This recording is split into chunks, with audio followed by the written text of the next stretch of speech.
Hello students. Today we are going to start a new chapter, that is chapter number 6 of part 2 in accounts, conventions, assumptions, concepts and principles of accountings. In this chapter we are going to learn some basic accounting principles. Okay, so first of all, let's see what is accounting. So, accounting is the art of recording, summarizing, reporting, and analyzing financial transactions. The process of recording a business transaction is called accounting. So, accounting is a language which we called language of a business, though it is equally important for non-business entities. Like every language has certain rules of grammar, so for better understanding of accounting, some principles are used in accounting. To ensure the uniformity in accounting, certain accounting principles or concepts or conventions or postulates are used while writing the accounts and in preparing the financial statements.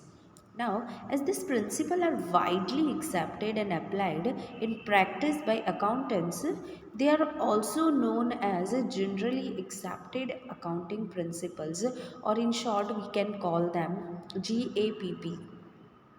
Now, accounting principles are developed with a view to make users of financial statements understand them uniformly. Now, there is no rigidity in these principles. They can become generally accepted to all only if they are understood by those who write the accounts and users of accounting information in the same way and are also practical and objective. If these principles are not uniformly understood, accepted, and adopted by all, each accountant may use them according to his own perception and understanding.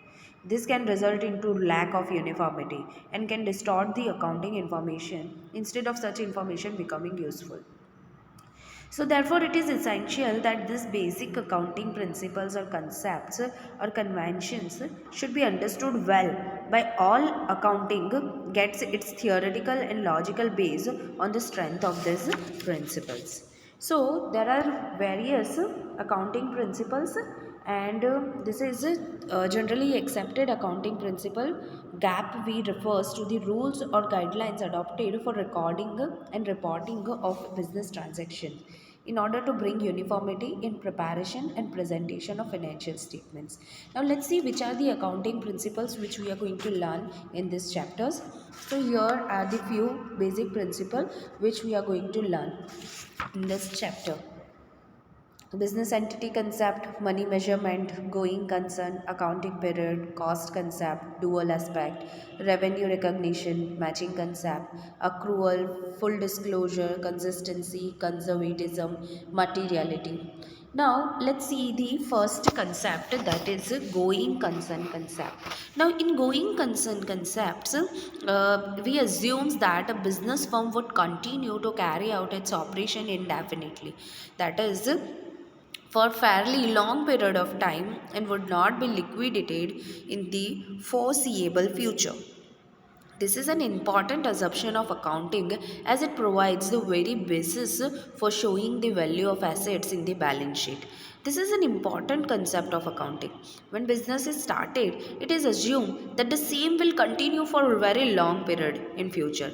Therefore, it is called going concern concept. For example, if we purchase fixed assets and which is shown in the balance sheet at their depreciated values, okay, then we prepared revenue expenses are shown on the asset side of the balance sheet because of the going concern assumption that business will continue for a long time. Then the next one is the consistency concept. This principle states that accounting policies and practices followed by enterprises are uniform and are consistent over the period of time. This principle of consistency suggests that while writing the accounts or for preparing financial statements, the same policies, procedures, and methods should be followed every year. Accounts remain comparable only if consistency is maintained. If consistency is not maintained in accounting, the accounts may not remain comparable and can also mislead at times. For example, if stock is valued by FIFO method, the entity should follow the same method year after year as far as possible. If the method used for stock valuation is changed every year, the accounts do not remain comparable, and the profit or loss position of different years may loss indicate different positions. The logic behind the principle of consistency is that the users of financial statement lose confidence in the accounts if frequent changes are made in the policies or practices based on personal whims and fancy of those preparing the same. For example, if depreciation is provided by written down value method in a year, the same method should be followed consistently every year. The consistency in method of depreciation allows reader of the financial statement ease in comparing the profitability of different periods without any need for adjustment in figures. Let's move to the next concept, that is accrual or matching concept. Now let's see what is the meaning of it. Revenue are recognized when they are earned but not when cash is received. Expenses are recognized as they are incurred but not when cash is paid. The net income for the period is determined by subtracting expenses incurred from the revenues earned. Now in accrual concept, this concept is quite relevant in the area of revenue and cost. Revenue or cost are accrued, that is recognized as they are earned or incurred, and not only when cash is received or paid. Also, the revenue and cost will be recorded in the period to which they relate. This concept implies that the revenue should be recognized and recorded in accounting as and when it is earned or it accrues, irrespective of the time or period of receipt. Similarly, expenses should be recognized and recorded in accounting as and when it is incurred, irrespective of the period of payment and thereof. For example, when goods are sold on credit to a customer, the revenue should be recognized in accounting when such goods are sold, even though cash is not received for such sale. The logic in recognizing revenue in this case is that the person to whom the goods are sold has legally become liable to pay the value of goods as agreed, and hence this money will come at a future date.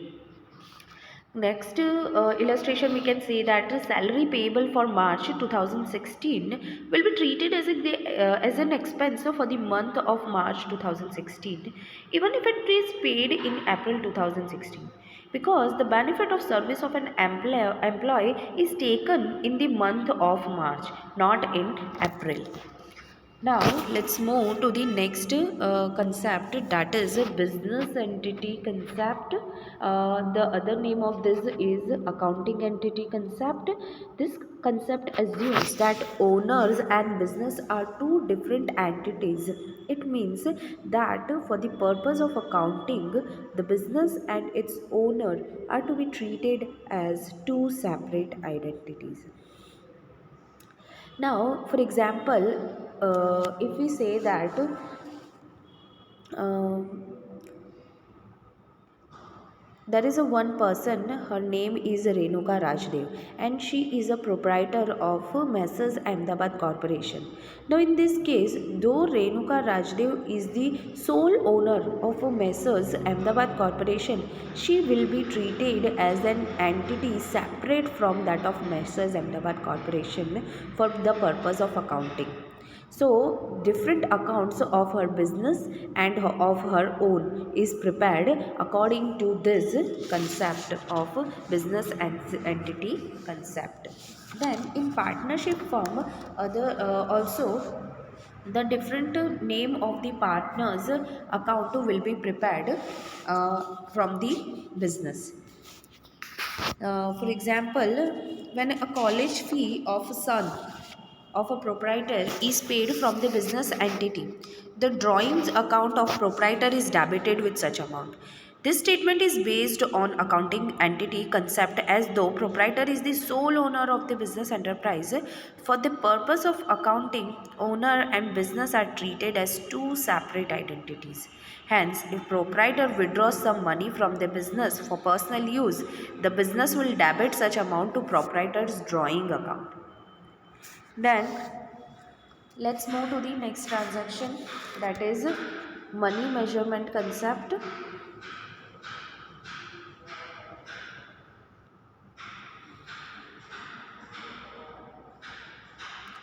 Money measurement concept states only those transactions and happenings in an organization which can be expressed in terms of money, such as the sale of goods or payment of expenses or receipt of income, etc., are to be recorded in the book of accounts. Now, for accounting, money is accepted as common measurement unit. Economic worth of assets and liabilities as also revenue and expenses are stated in monetary terms for the purpose of accounting. Transaction which can be measured in terms of money will be recorded in monetary terms in accounting, and transaction which cannot be measured in terms of money will not be recorded in the books of accounts.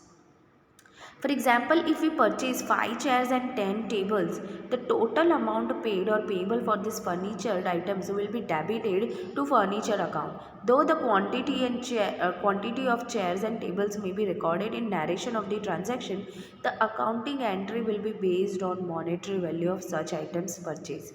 Now, this concept has two important limitations. The first one is that the transaction and events affecting business, though it is important, are not recorded in the books of accounts of business if they cannot be measured in the terms of money. And the money value changes from time to time, but transactions are recorded in the books of accounts at their monetary value on the date of transaction, and hence effect of change in the value of money is totally ignored. For example, if we have purchased the land in 2005 for 2 crore rupees, and if the value of such land has been increased to rupees 50 crore in 2020, the accounts are prepared on the basis of the historical cost, that is 2 crores. Now, no accounting entry is recorded for strike for the factory workers, even if it is important event affecting the business. As the workers will go on a strike, the production will be stopped, and as this event cannot be measured in terms of money, no accounting entry is made according to the money measurement concept. Move to the next transaction, that is periodicity concept. Accounting period refers to the span of time at the end of which financial statements of an enterprise are prepared to know whether it has earned profits or incurred losses during that period, and what exactly is the position of its assets and liabilities at the end of that period. Now, this concept is also known as accounting period concept, or we can say periodicity concept. This is quite related to concern concept. In going concern concept, we say that the business activity will continue for a long period of time, right? And in absence of any contrary indications. If one waits, if we have to wait till the closure of the business to know the complete picture of profit and loss, can be known only at the time of the liquidation or closure of the business. But it is not usually possible for businessmen to wait till the closure of the business to know the profit or loss of the business, whether the business is going in the right direction or not. So, the stakeholders of the business, like investors, creditors, tax authorities, etc., are also interested in the information of the business operations every year. Therefore, the life of the business is divided into specific accounting periods, and this is known as accounting period. At the end of each accounting period, financial statements of the business are prepared. Such a accounting period is known as a accounting year. Now, usually this accounting period is for 12 months. Now let's see what is the example. The first we can say that based on periodicity concept or accounting period concept, profit and loss account and balance sheet are prepared at the end of every accounting period. Move to the next concept, that is full disclosure concept. The principle of full disclosure requires that all material and relevant facts concerning financial performance of an enterprise must be fully and completely disclosed in the financial statements and their accompanying footnotes. Here it says that according to this concept, all material information should be disclosed in the or should be shown in the financial statements. To enable the user of financial statements to take informed economic decision, it is necessary to show all the relevant information in the financial statements. Financial statements should be prepared honestly according to Section 129(1) of the Company Act 2013. The financial statements shall give a true and a fair view of state of affairs of the company or companies, comply with the accounting standards notified under section 133. So it is necessary to give all the informations related to business in the financial statements. For example, if there is a change in the method of depreciation is material information and it affects the profit and loss of the enterprise and also affects the book value of fixed assets shown in the balance sheet. So it is also indicates the change in policy. Hence, based on full disclosure concept, this should be disclosed in financial statements along with the impact of such change. Let's move to the next transaction, that is materiality concept. The concept of materiality requires that accounting should focus on material facts. The materiality of facts depend on its nature and the amount involved. Now, this concept is an exception of the principle of full disclosure. According to full disclosure principle, all the material information should be disclosed in the financial statements, while materiality depends on the relevance and reliability of the information. Information will be considered material only when the same is relevant and significant. According to this concept, any information would be shown in detail in financial statements only when the same is useful to the users of such information. While materiality principle implies that material information should be disclosed, it may also imply that immaterial information may not be disclosed. For example, when small tools like small hammers, nails, screws, screwdrivers, etc. are used, there is no need to maintain separate accounts for each of such items. Only one account of loose tools would serve the purpose. We'll prepare only one account, that is loose tool account, and under that loose tool accounts will note down all this material. Similarly, instead of keeping separate accounts for pencil, eraser, pen, etc., only one account is named, that is stationery expense account shall be maintained, because it is not necessary to maintain separate accounts for small and immaterial items and overburden our accounts. Next is Conservatism Concept. The other name of it is Prudence Concept. The concept of conservatism requires that profit should not be recorded until realized, but all losses, even those which may have a remote possibility, are to be provided for in the books of account. This concept is also referred as a prudence concept by some authors. According to this concept of prudence, an accountant does not take into account the anticipated gain or profit, but provides for all anticipated loss. This concept said as anticipate no profits but anticipate all losses and provide for them. The two aspects of prudence are that recognize revenue or gain only when they are reasonably certain, and recognize expenses or losses as soon as they are reasonably possible. For example, in this concept, we need to prepare provisions for doubtful debts, then provision for discount reserves on debtors, All research and development expenses, which are usually debited to profit and loss account of the year, they are incurred even if the benefit of such expenses is derived in future. Provision for loss of theft of uninsured stock will be made in the books of accounts soon after the theft, even if there is a possibility of recovery of this stock if police catches the thief. Now let's move to the next transaction, that is cost concept. The cost concept requires all assets are recorded in the books of accounts at their purchase price, which includes cost of acquisition, transportation, installation, and making the asset ready to use. Now, according to this concept, transaction will be recorded in the books of accounts at their monetary cost of acquisition. In other words, we can say that if there is a cost, the transaction will be recorded at cost at which transaction has taken place and not any more or less value than that. It also says that if there is no cost, the transaction will be not recorded in the books of account. For example, if a piece of land is purchased by one person for rupees 5 lakh from other person, the transaction will be recorded in the books of accounts at rupees 5 lakh only, being the monetary cost of thereof. Even if the person feels that the land is worth rupees 10 lakh, or if the person feels that I have sold the land in less amount, the transaction will be recorded on which the cost of the asset.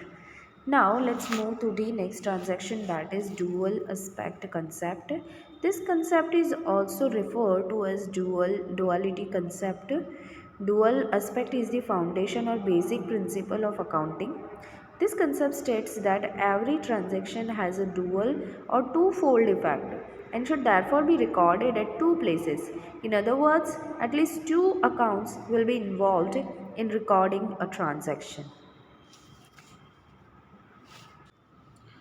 Now, in this concept, it is also referred to as duality concept. In this concept, every transaction has a twofold effect or has a dual impact on the accounting records from the angle of benefit received, and second one is from the angle of benefit given.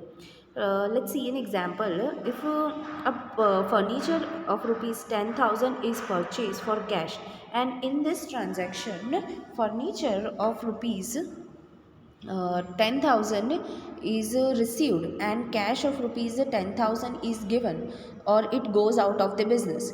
If furniture is purchased on credit, furniture comes in and the equal amount of liability is credited to be discharged in future. Thus, every receiver is a giver and every giver is a receiver. Let's see the next concept, that is matching cost with the revenue. The process of ascertaining the amount of profit earned or the loss incurred during a particular period involves a deduction of related expenses from the revenue earned during that period. Now, according to this concept, cost incurred during a particular period should be matched against the revenue of that period to ascertain the profit or loss. The next one is a revenue recognition or realization concept. The concept of revenue recognition requires that the revenue for a business transaction should be included in the accounting records only when it is realized. According to this concept, revenue should be recognized in the period in which it is earned, irrespective of the fact whether the cash received or not during that period. The last one is the objectivity concept or verifiability of evidence. The concept of objectivity requires that accounting transaction should be recorded in an objective manner, free from the bias of accountants and others. This can be possible when each of the transaction is supported by verifiable documents or vouchers. In this concept, there should be objective evidence for transactions recorded in accounts which are capable of verifications. So here our chapter ends.